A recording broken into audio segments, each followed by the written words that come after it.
The Path: What Chinese Philosophers Can Teach Us About the Good Life. By Michael Puett. Part 1: The Age of Complacency.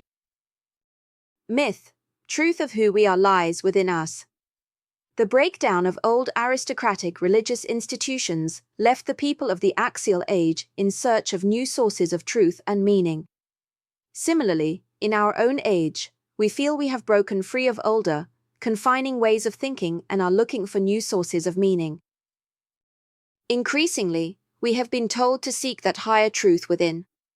The goal of a self-actualized person is now to find himself and to live his life authentically, according to an inner truth.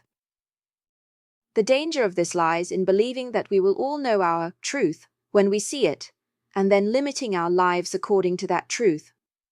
With all this investment in our self-definition, we risk building our future on a very narrow sense of who we are, what we see as our strengths and weaknesses, our likes and dislikes.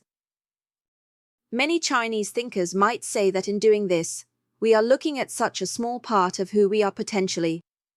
We're taking a limited number of our emotional dispositions during a certain time and place and allowing those to define us forever. By thinking of human nature as monolithic, we instantly limit our potential. But many of the Chinese thinkers would argue that you are not and should not think of yourself as a single, unified being. Let's say that you think of yourself as someone with a temper, someone who gets angry easily. The thinkers we are about to encounter would argue that you should not say, "Well, that's just the way I am," and embrace yourself for who you are. As we will see, perhaps you aren't inherently an angry person. Perhaps you simply slipped into ruts, patterns of behavior, that you allowed to define who you thought you were. The truth is that you have just as much potential to be, say, gentle or forgiving as you do to be angry. These philosophers would urge us to recognize that we are all complex and changing constantly.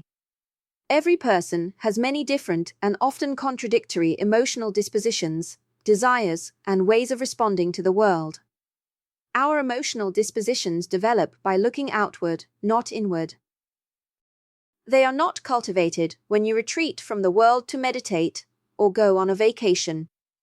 They are formed, in practice, through the things you do in your everyday life, the ways you interact with others and the activities you pursue.